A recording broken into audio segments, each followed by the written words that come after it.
Welcome back to Nothing Happens for a Reason. In season 1, we did the deep dive.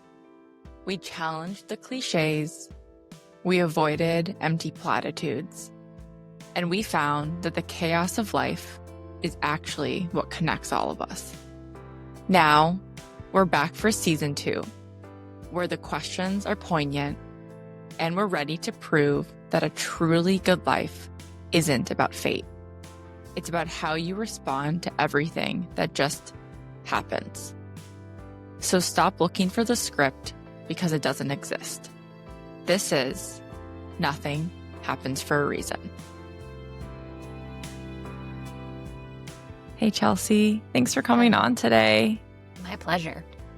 So a little bit of background. You reached out to me and you shared a little bit of information about being drawn to the name of my podcast, but also wanting to share a little information about how there were times of your life where you actually really leaned into the other side of the coin of the everything happens for a reason. And so I thought maybe that could be a good place to start and whatever you want to share within that journey. Yeah. I think anyone who's experienced any iteration of loss, whether that is, a death and losing someone in that way, or, a job loss, a relationship loss, right? Like anyone who's dealt with any kind of loss, which I think is probably all of us, has heard there's a reason, or what's the silver lining, right? Like some iteration of this same notion that everything happens for a reason. And I've navigated a lot of loss from early days. I watched my brother die when I was 3. And so from, even pre-ability to have memory, right?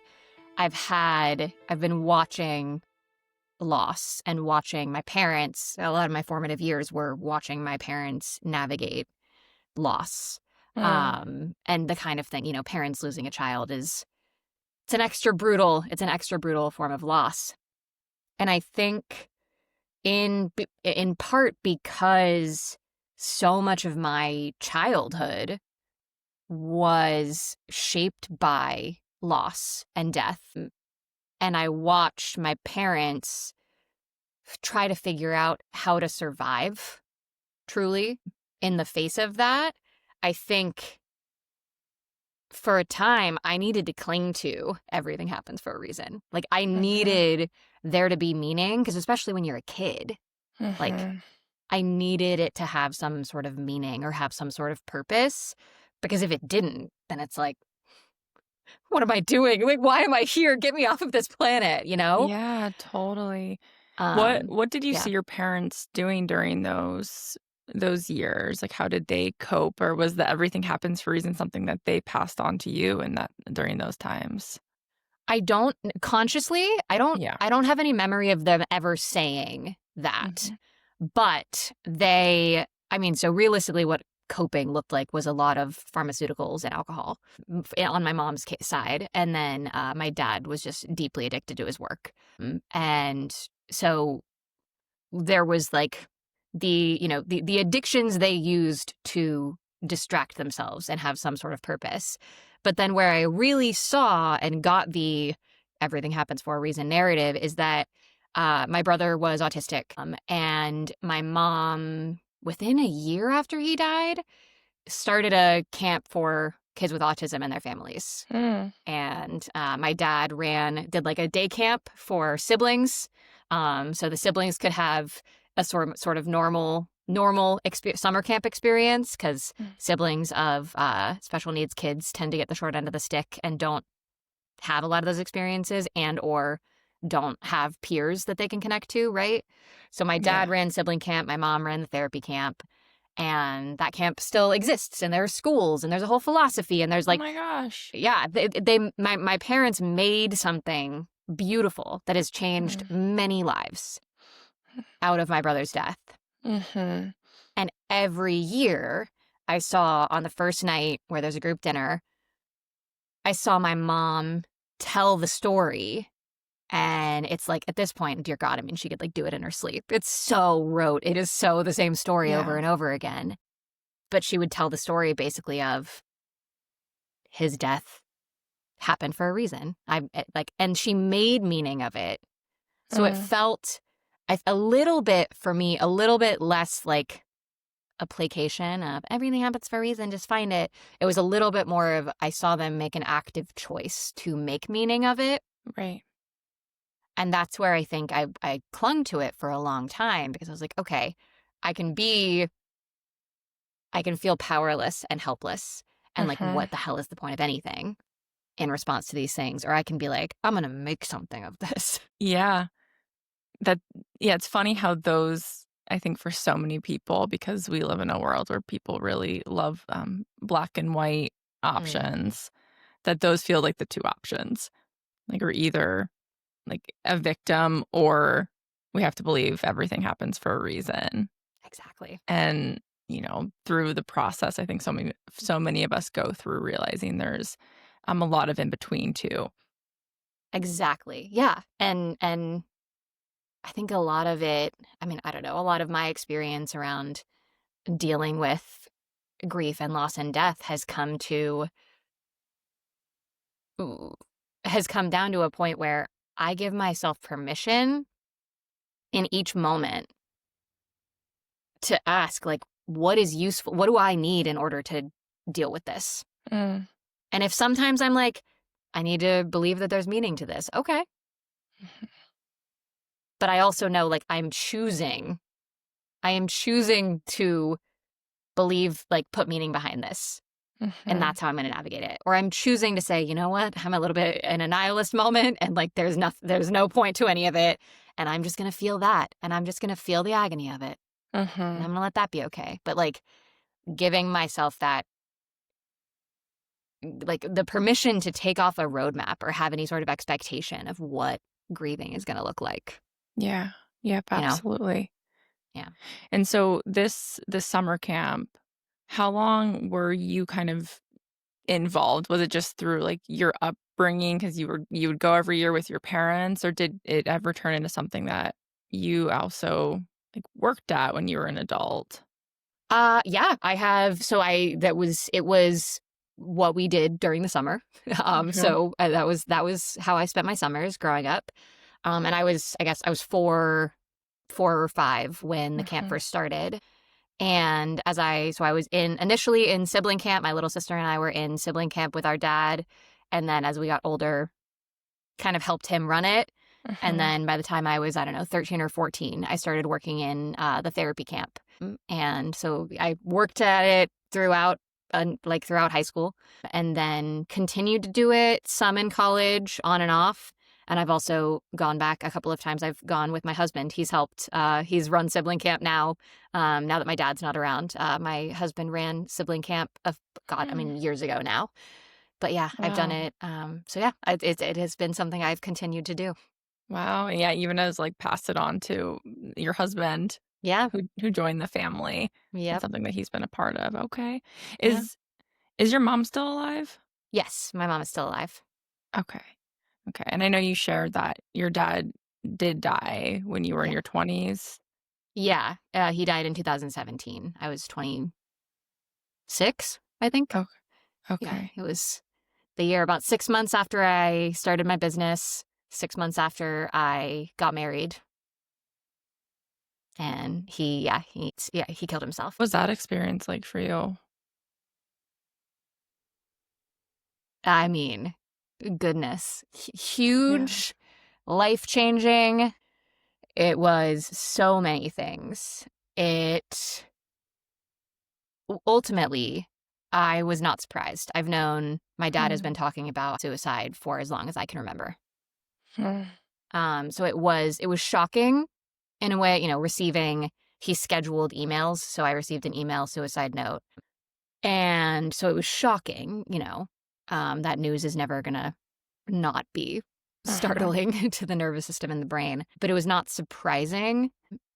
The part that I guess was shocking, but still not surprising, is that both of my grandparents, his parents were still alive at the time. And as was his brother. He and my mom were divorced, but he put me in charge of his estate. He put me in charge of everything. Mm. And I was the only one who got a detailed explanation of the why.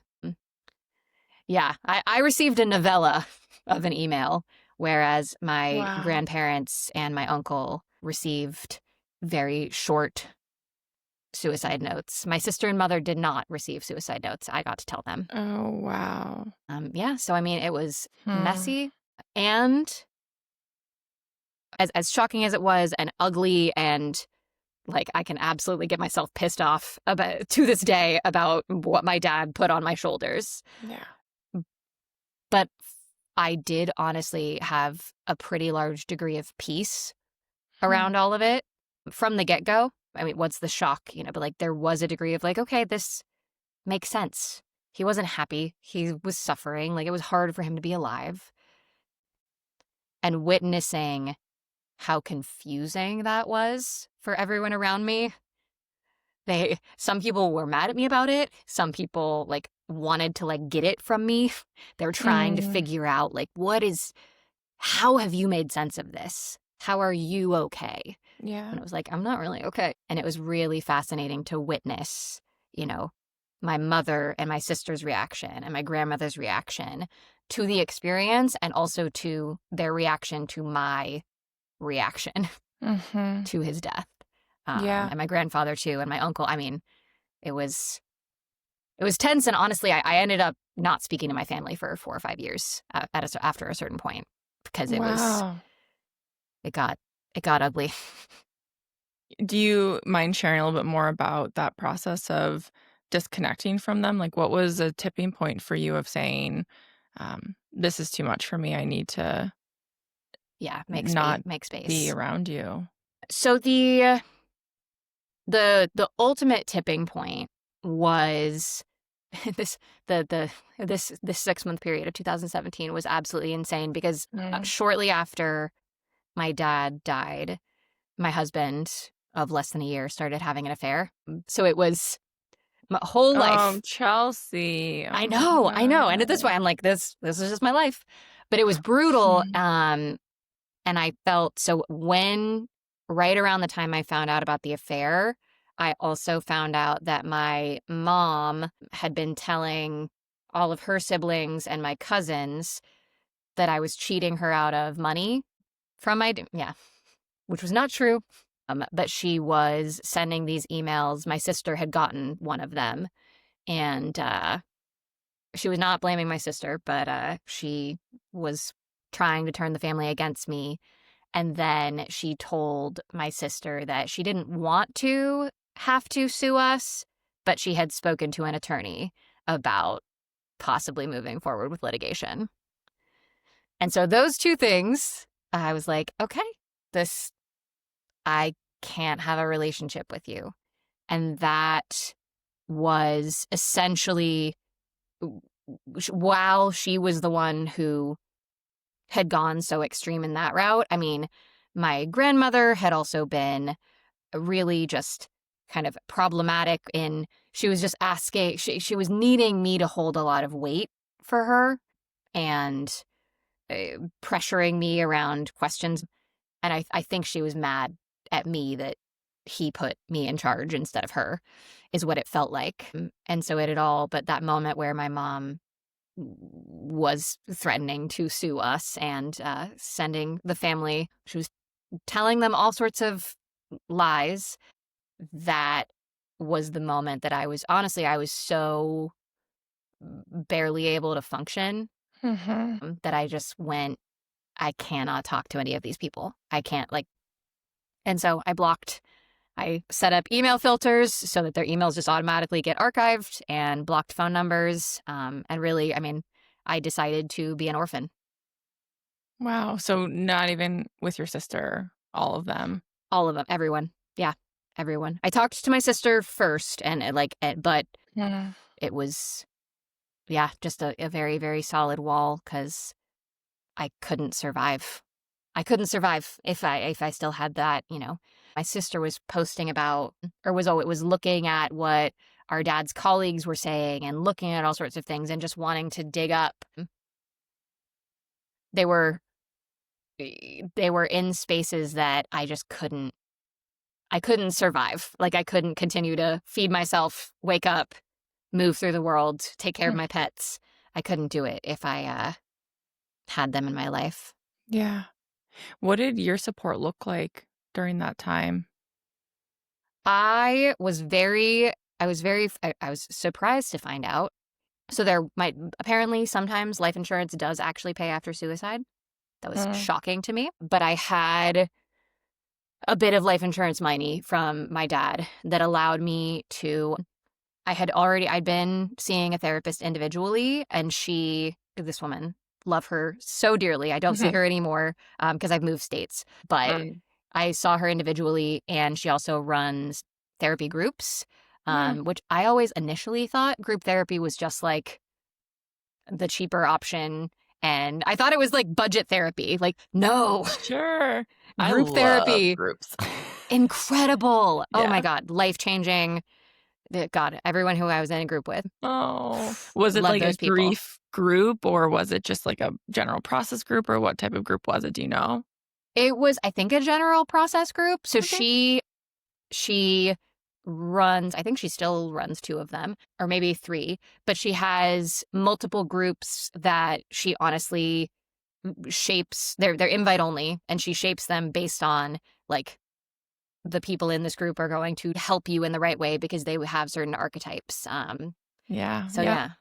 I love that you had that experience. This group is one of my favorite therapeutic interventions. Yeah. And like you're saying, so many people are resistant to it, or people think it's like community support meetings, like recovery support. They think it's the same thing. And they're uncomfortable. But like you're saying, there's so much value of being in a space where it's a microcosm for the bigger world. And people are going to trigger us and bring stuff up. But if we have a space to be able to process through it in a structured therapeutic environment, then we get to heal in ways that you really can't individually. And I love that you gave it a shot and that you found value in it.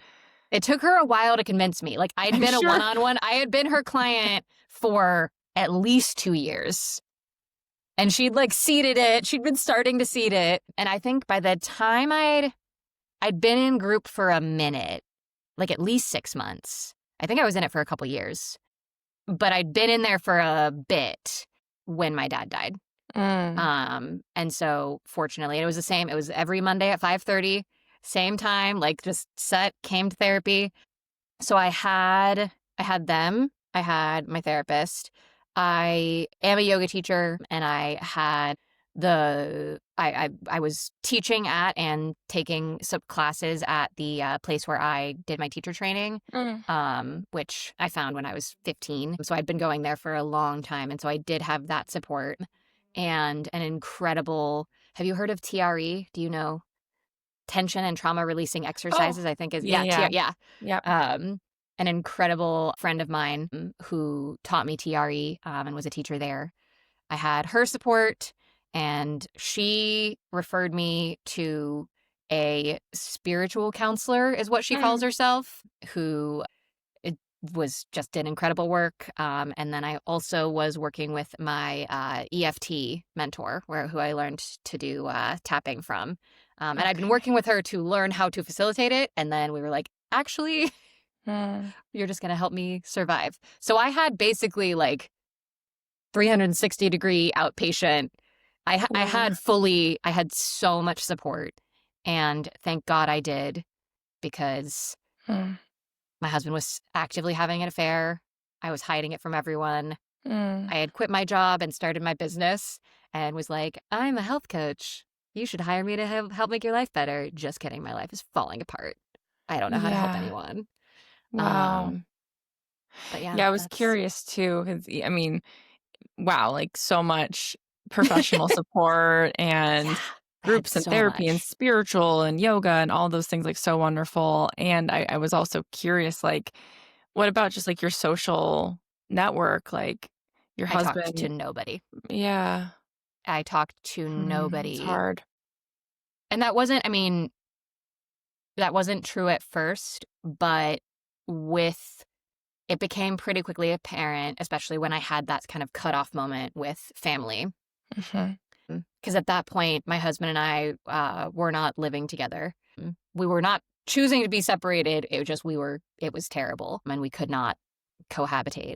And so I was not really talking to him very much, was trying to, because I was trying to save our marriage and be like, please stop having this affair. Was talking to my sister-in-law a little bit, but it wasn't constructive. And I think ultimately, all of my friends were somewhat understandably like, your husband is cheating on you while you're in the aftermath of your dad's suicide. Leave him. Like, what? Get rid of him. Divorce him. Go. And understandable. Like, that's an understandable take, but it wasn't what I wanted. It wasn't. No. And I genuinely felt like this is the last piece of family I have. Yes. I can't lose this. Mm-hmm. And so Yeah. I stopped talking to people who weren't willing to hear that. And genuinely, like, I lived a fake life. When I went out and taught classes or when I went on Instagram to post about things, I just put on a face and was fake completely. Like just surviving. Yeah. Yeah.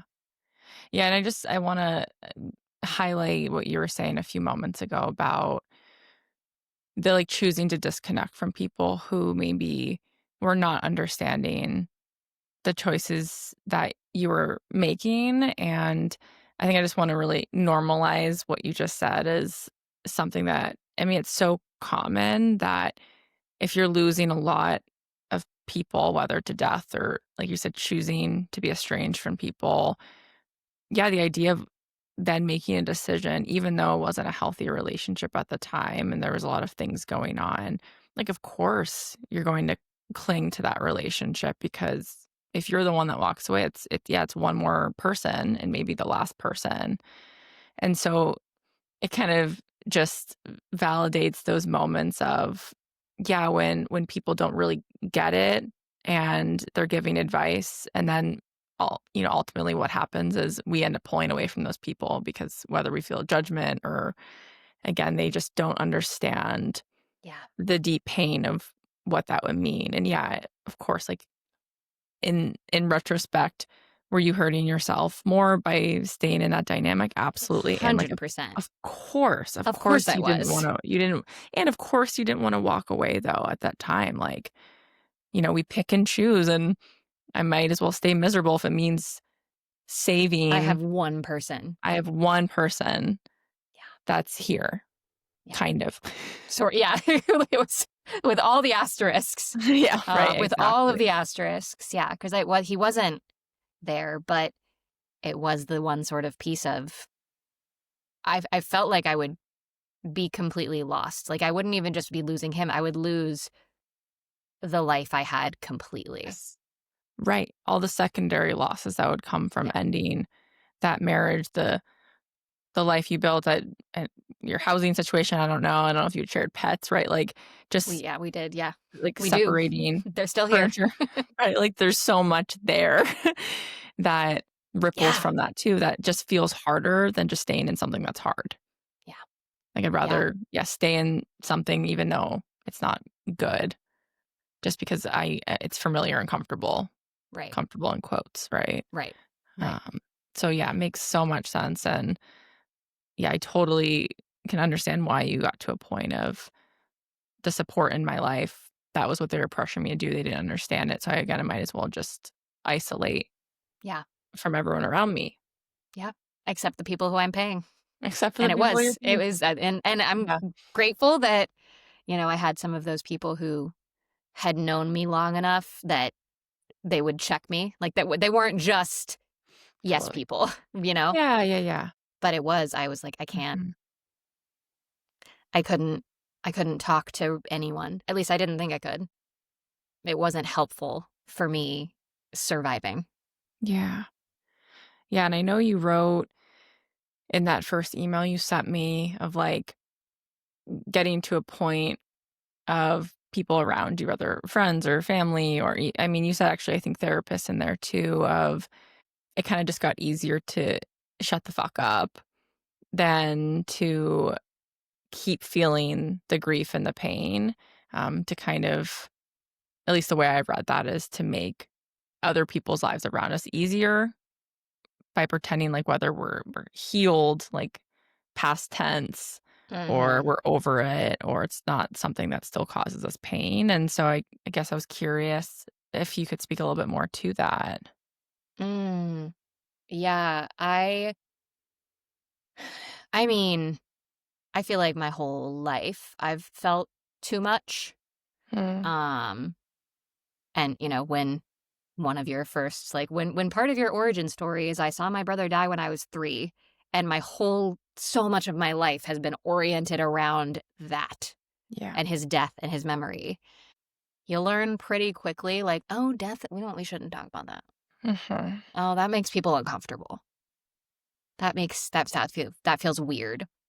And that's part of where I think I did cling to it happens for a reason. I made something good out of it. Like, because then I would rebrand, because it's wild to me how often it comes up, how often when I'm like meeting someone new, the whole, it amazes me how often I am faced with the moment of being like, do I mention my dead brother or not? Mm, Because it's not like, do you have any siblings? It's such a natural question. yeah. Or like, even if that's not the question, but like that one is usually the one that gets it, Hmm. or that sparks it.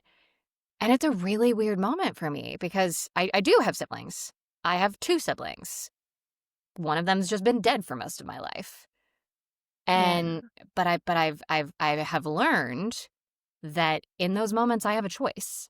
Mm, I have a choice to be the weird one who talks about death and the weird one who's like, "Yep, got a dead brother." And when people are like, "Oh, do you have any siblings?" They're not asking, like they don't want that. They're not expecting you to be like, "Yep, middle child between, one of them's still here, one of them's gone." yeah. That's not what they're asking. This is small talk. This is where Hmm. we're just like getting to know each other, getting warm.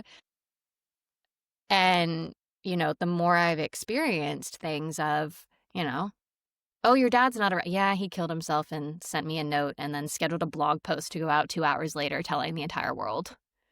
It's like, yeah, okay, no one's asking for that. People don't want to have that conversation. They don't want to look at it. Your husband Yeah. had an affair. They don't want to look at that. And so it's it's not something I have an answer to, honestly. Whenever it Yeah. comes up, whenever these moments come up, I honestly Hmm. do kind of a micro assessment Hmm. of, Chels, how much capacity do you have to be the weird one right now? Mm, Like, are you mm, willing to do it? Or how much capacity you have to lie? Because I don't yeah. like lying. That's also expensive to me. It is energetically expensive to act like I'm fine, Yeah. to act like I mean, dear God, the year is littered for me with death anniversaries and trauma anniversaries. Right. Like, at this point, there is one most months, Yeah. you know? And to act like I'm fine when I pop on a Zoom call with a client or when I'm creating Instagram stories or when I'm getting coffee, like whatever it is, Mhm. it's, that has a tax. That Mhm. costs me something. But it also costs me something to share the truth when I know most people don't have the tools to meet me there. Yeah. And that's okay. I mean, like, I Mhm. don't begrudge them, but it is fucking exhausting, Yeah. Yeah, you I know? think for me, it's in some ways gotten easier, and I understand that dance you're talking about also, and yeah, sharing that my mom's died feels a little bit easier than my sister, Yeah. because what happens a lot is, like, my sister lived most of her adult life in New York Yeah. City, I would go visit her a lot. I have a lot of friends that's, live in New York City. My brother-in-law of my sister who died lives there. And so now when I go, people are like, "Oh, are you going to see family?" And I'm like, yes and no. And, Yeah. or Yeah. people ask, "Do you still have family on the East Coast?" And I'm like kind of. And so for me, though, I think when I say that dance has gotten easier for me, because I found that early in my grief, I would put a lot of weight, like you're saying, on if I answered honestly and then the other person couldn't hold it or they got uncomfortable or they just kind of like brushed over it, I would feel like resentful or Totally. disappointed or feel like Sure. exposed and they couldn't take care of me. And as I've learned more tools of like how to self-soothe myself, I just expect that people don't know how to respond, and very Yeah. few people are going to ask follow-up questions or Yeah. like Yeah. even give me any sort of like even like, "I'm so sorry." Like, people Acknowledgement just there. Like, kind of yeah. like, yeah, no acknowledgement. And so Yeah. I usually I do choose to say it because like you're saying, I don't like I don't wanna be dishonest, and not just that, like, as you know, in this podcast and this platform is a lot about like, I want talking about it become more normal. Like, I don't want to not answer that part of my life because I don't want them to be like, "Oh my gosh, she has a dead mom and a dead sister."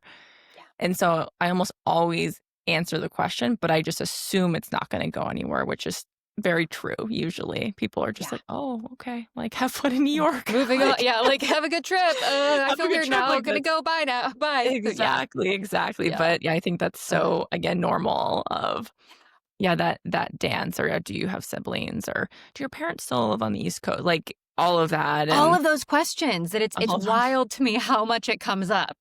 Yeah. Sometimes I honestly do laugh because I'm like, all right, wow, didn't, and it does genuinely because I almost feel bad for the person who's asking, especially if it's someone who's a relative stranger. I'm like, oh, I'm sorry I'm sorry for what's about to happen to you. It's so Because, like, I'll funny be 'cause fine. I'll be okay. I'm I ac good. You're I probably going to be stressed. I feel actually a little different about it when it's a Okay. complete stranger. Um, I actually view it as I like that I maybe is like teaching them a lesson. Yeah. I'm like, Oh, I feel the same way. But I'm just like, you didn't bargain for this. but I'm like, Like, well, that's what you get. No, I don't know. Like, but yeah, maybe fair. they'll think again next time they ask a Yeah, total be a little more stranger. intentional with their questions. Like I literally remember, I think it's probably the first time it happened, my trip back east when my mom actually did die, and I was in Boston and waiting for my flight, and I was sitting at this bar, and this older guy started talking to me, and just, like, within a minute, he was like, "Oh, do your parents live out here?" And I was like, My mom just died." And he was like, "You're so young, like, how" and I was just like He has his whole narrative response around. Yeah. so right, and in that moment, right, that was before I got more comfortable. I was like, maybe I don't tell people that Yeah. my mom is dead, but again, it's shifted and evolved for me. But I remember like that trip so clearly because it was the first time I had to tell a complete stranger who just like wanted to ask about casual details Your of my life. life. Yep. Um, so, or I've had people too say like, actually, I've had a client who's in his 60s and he's losing some people recently, and he Mm. specifically said like a few months ago, and I don't do a lot of self disclosure. A lot of my therapy clients like don't actually know anything about me or my loss, Yeah. and he was talking about some of his loss he was having. He was like, "You'll understand when you're older when people in your life start dying." And I was like, Mm. "Mhm." Like, little I'm do doing you circles know, around you, bud. I have lapped you already, good sir. like, you literally don't even know. But yeah, these narratives that people carry, and then again, my decision in other settings to be like, "Oh, no, actually, I've had a lot of loss," to try to help rewrite people's narratives too of like, you don't just lose people when you're old. Like, that's not No. what this is about. But that narrative keeps people, I think, silent and feeling alone in, like you were saying at the beginning, like, it's very common lived human experience that we just don't talk about. Yeah.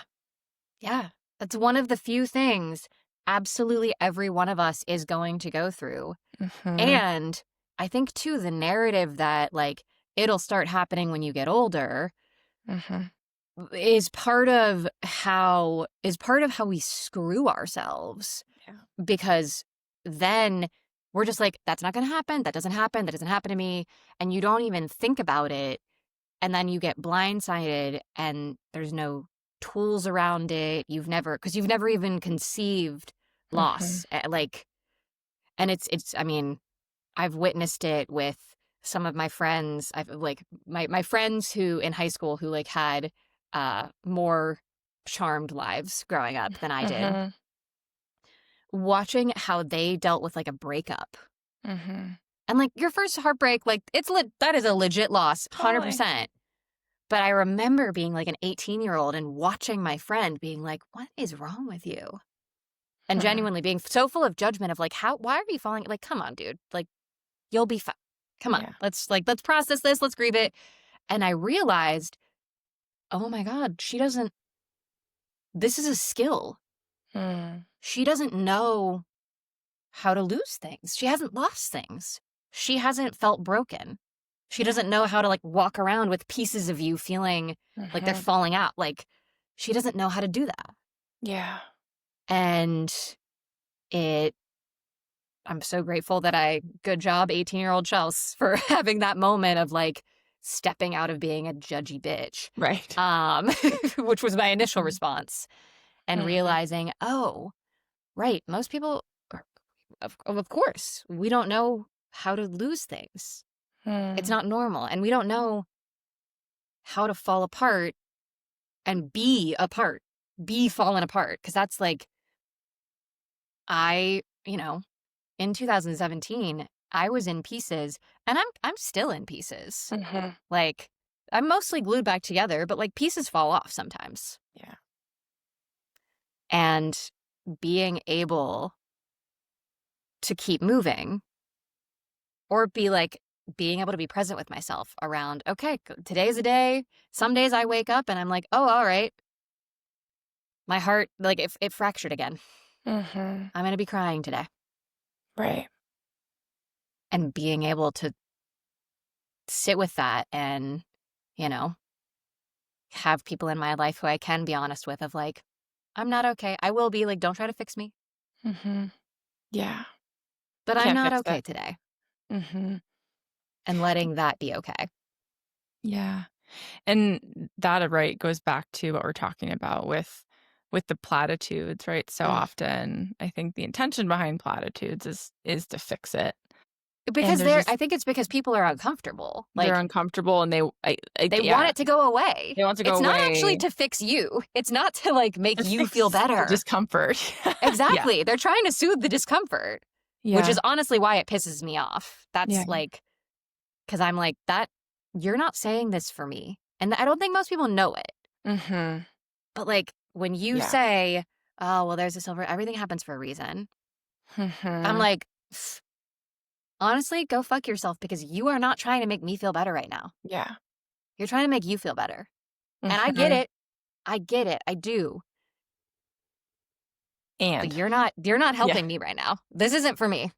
Yeah. I feel the same way with other platitudes, especially ones with like religious air to them. Because I'm also like, in those moments, it feels about them and it feels selfish too. Because I'm like, you don't know what my beliefs are. Like, again, I so clearly remember right after my sister died, I was going to the airport like within 24 hours and I was definitely like, I had a hat on, but I like definitely been crying. And again, I've gotten very comfortable crying in public spaces. And same.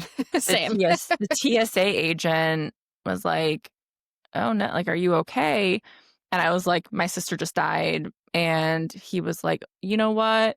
She's in heaven. She's looking down on you. Like, she just wants you to be strong. And I literally, if it wasn't a TSA agent, I wanted to be like, fuck you. Like, and I'm just like, why do you think that you don't know my religious belief and just putting so many beliefs on me in the midst of like, I was like Like, I'm not fuming and okay. crying. How and, dare like, you?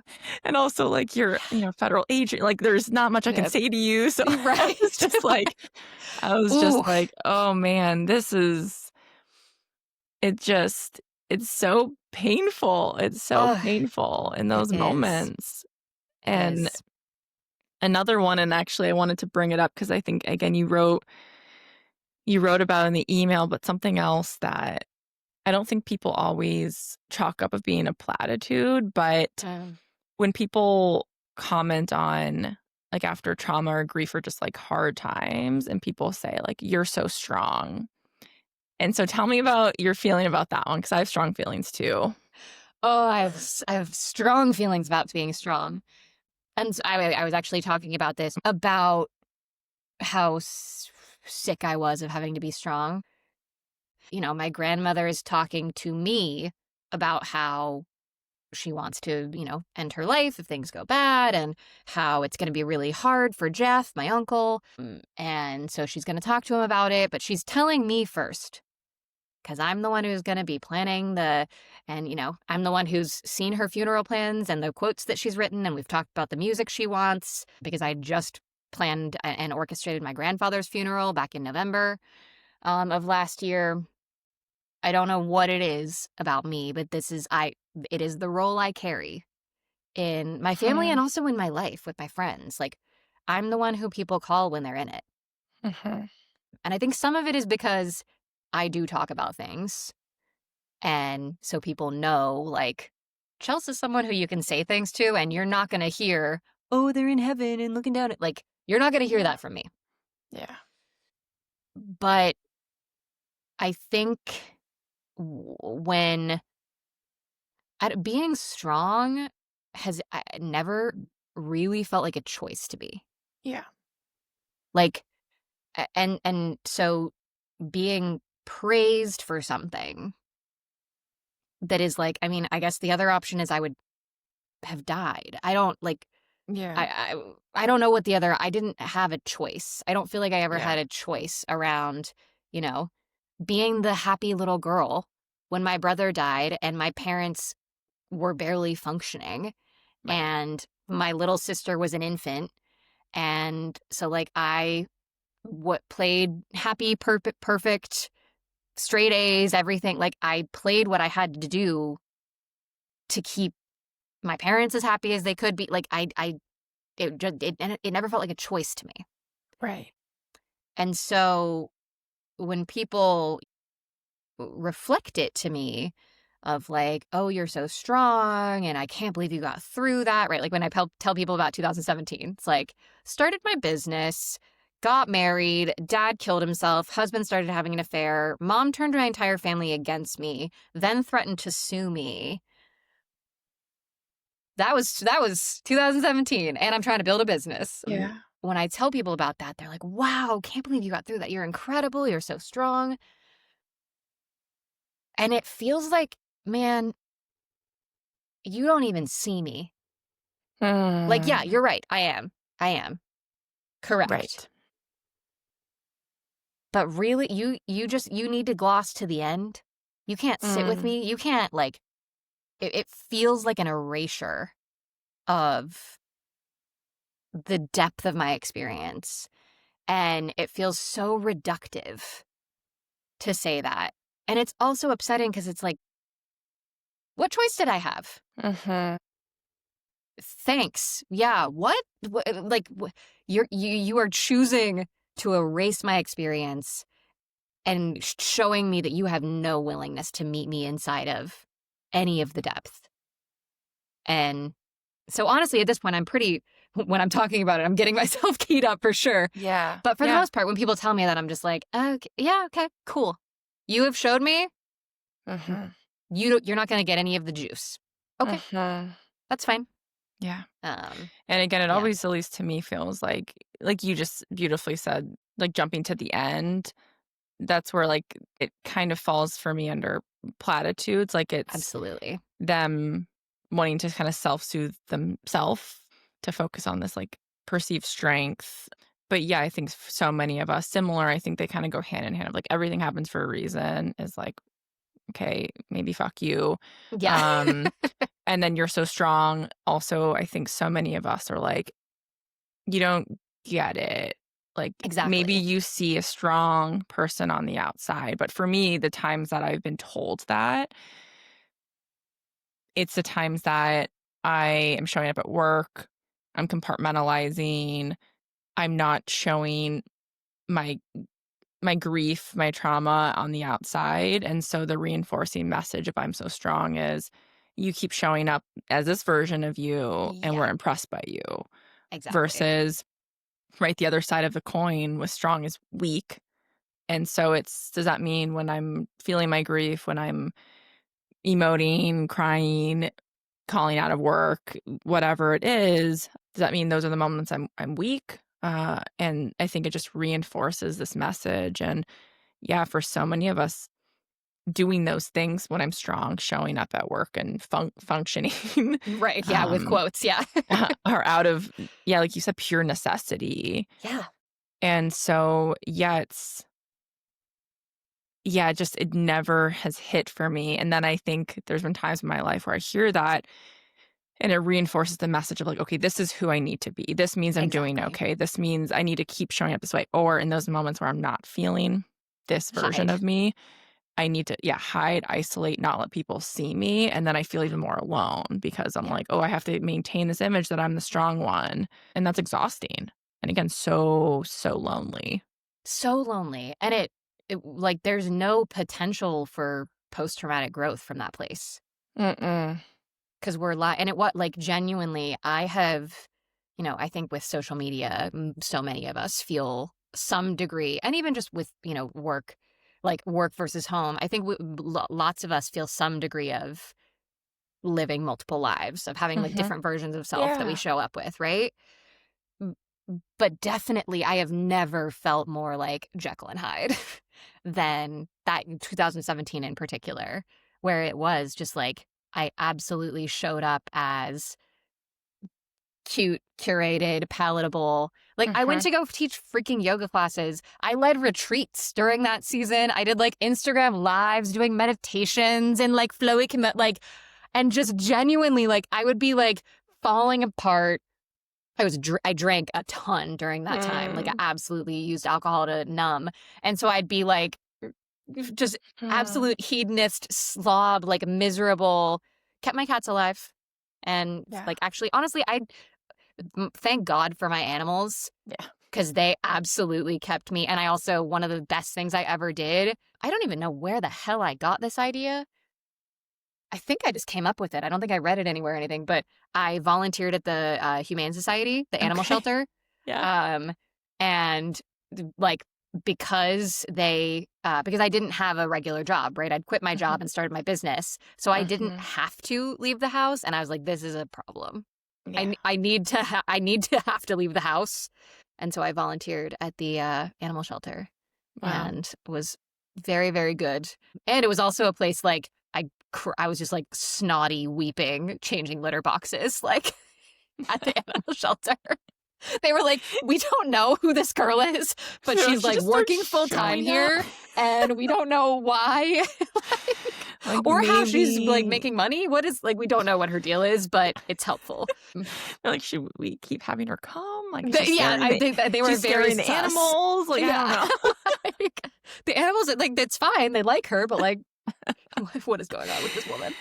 But yeah, totally. Like Yeah. those different versions of ourselves during hard times, and yeah, the ability to show up with the like the grieving side of you and the volunteering side of you and the yoga side of you, and then the one that was abusing alcohol and Yeah. just all of these like fragmented parts of you as just a way of trying to cope Yeah. and survive. Like, Yeah. I don't even know if cope's the right word in those moments. Like, we're Yeah. just It was surviving. survival. It was definitely survival at that point.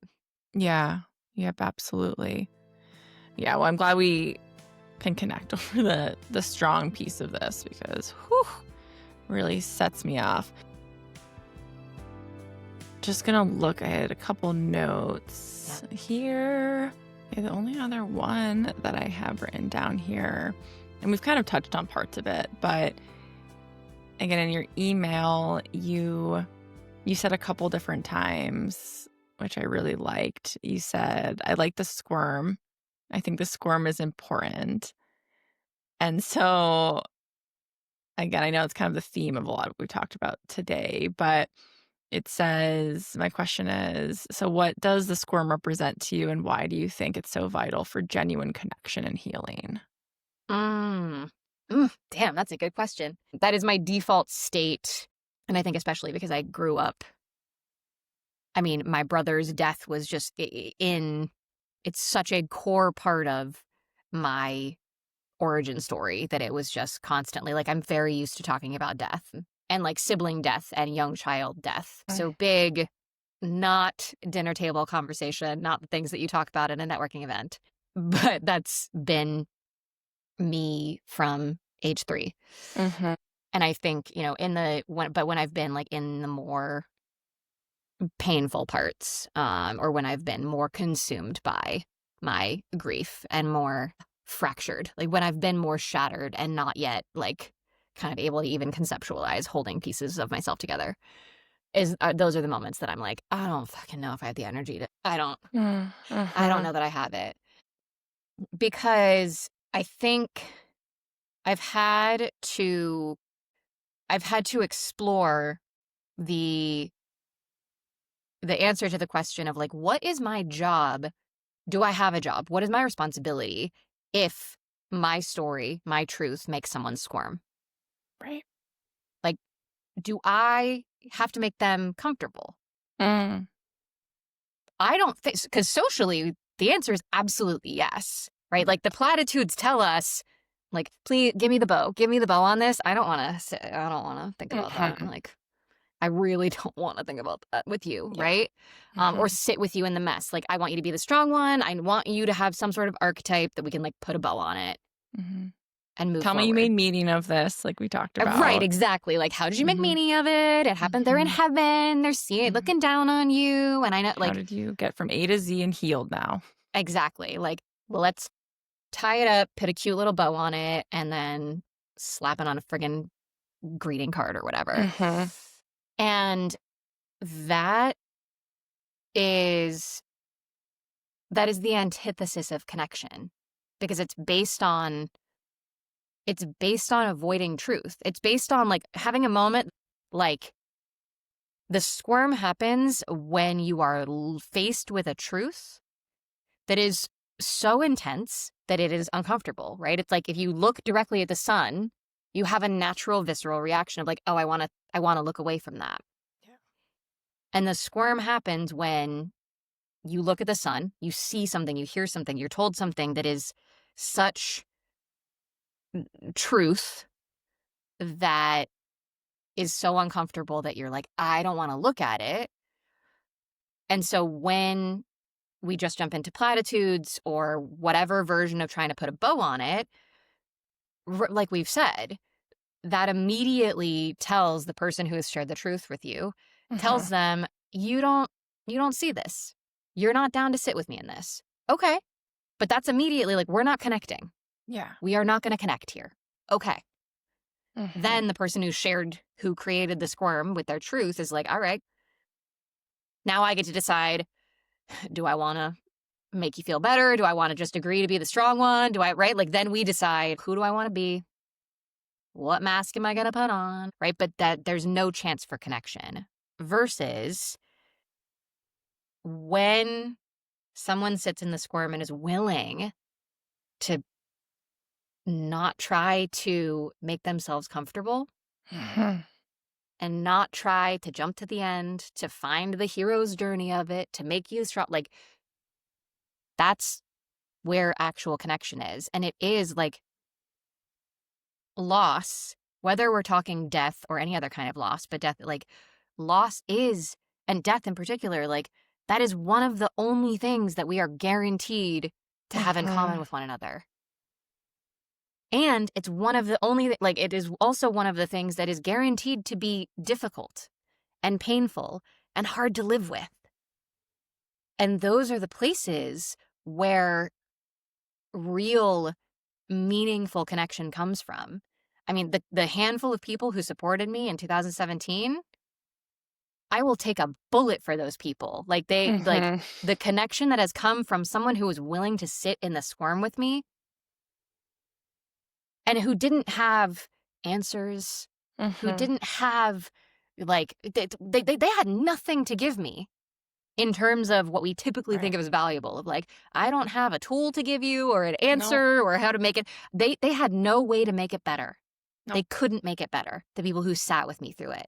They listened to me spin on the same problem and snot and like weep my way through the same issues. And they sat with me in it. And like, that's real connection. Yeah. That is real intimacy. And because this is one of those universal experiences, we make our lives harder. People make their lives harder by trying to avoid it. Yeah, absolutely. Yeah, so beautifully said. So many people are conditioned to feel like they're only of value if they can, fix it or find answers.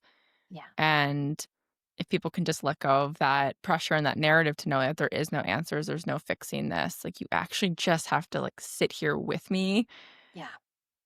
That's the answers. I know it's That's easier That's said the than answer. done. Yeah. It's the fix. easier said than done because, again, we work through societal and sometimes gender Absolutely. pressures of give me an answer. But it's like, no, you just have to work through knowing there isn't an answer. Just be here. Yeah, no, and let thank me you. be in pain. Let me be in pain. Yeah. Let me be in pain. And let that be okay. Because when pain becomes wrong, that's where it actually will like kill us. That's where it will eat us alive. Because if we can't show our pain, if there are not spaces where we can just be in pain and not have to hide it, that's where like that pain will eat us alive. Yep. It's so beautiful. Thank you so much. I really appreciate you being willing to sit with me today in both of our squirms and be able to be authentic, share different parts of your lived experiences. And at least in this space, knowing you don't have to be strong. Yeah. You don't have to be anything that you're not. Yeah. And your story is really, really valuable. And I really appreciate that you reached out and expressed interest. And I'm glad that we were able to make this work for today. Yeah, me too. I'm glad. Thank you for doing what you're doing. This is very important work, very important conversations. Yeah, thank you. I appreciate it. Yeah. Okay. Thanks for coming on. My pleasure. So that's all for this episode of Nothing Happens for a Reason. If you found value in today's conversation, please take a moment to subscribe and leave us a review. It truly helps our community grow. You can also follow the official Nothing Happens for a Reason Instagram account and sign up for our newsletter to be the first to hear about new episodes, exciting additions to the podcast, and special giveaways. And finally, if you know someone who might find solace or understanding here, especially as they navigate grief, please share this podcast with them. I deeply appreciate your support. We'll be back with a new episode next Thursday.